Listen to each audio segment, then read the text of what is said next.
passe à son stand, la file d'attente ne désemplit pas. Loin du tumulte politico-médiatique, ambiance décontractée pour Guillaume Meurice. Ah ouais, j'ai une espèce de ray de lumière divine. J'espère que c'est pas Sybille Veil qui m'observe de là-haut. Je fais pas trop le malin. Car l'humoriste est mis à pied par la présidence de Radio France depuis sa dernière chronique. Ici, les lecteurs sont nombreux à lui apporter leur soutien. Parce qu'il me fait beaucoup rire et en plus parce que faut le soutenir. Je pense que c'est important d'être solidaire avec lui et surtout de soutenir la liberté d'expression qui a l'air d'être sacrément en danger à France Inter.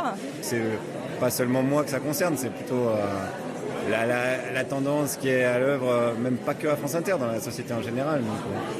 Donc c'est normal que ça alerte plus de monde que ça, quoi. Enfin, que prévu, j'allais dire. Je pense pas qu'ils avaient prévu que ça allait faire tout un pataquès comme ça.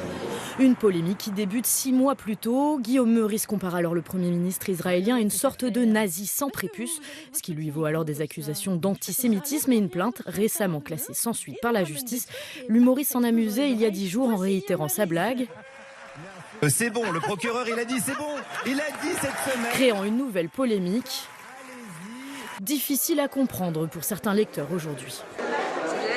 Ce qui est d'ailleurs dingue, c'est de voir tout l'emballement médiatique, et il le décrit très bien dans son livre, dans l'œil du cyclone, l'emballement médiatique derrière, à quel point les médias se sont très vite emparés, la police, l'audition qu'il a pu avoir en fait avec la police.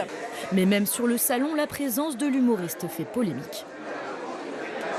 Mais toute blague est bonne à partir du moment où on sait exactement quand la dire et pas au moment où il y a beaucoup de gens qui en souffrent. Voilà. Je trouve ça inadmissible en fait qu'il soit là. Un humoriste en tout cas soutenu par une partie des rédactions de Radio France en grève aujourd'hui. En ligne, une pétition de soutien rassemble déjà près de 130 000 signatures.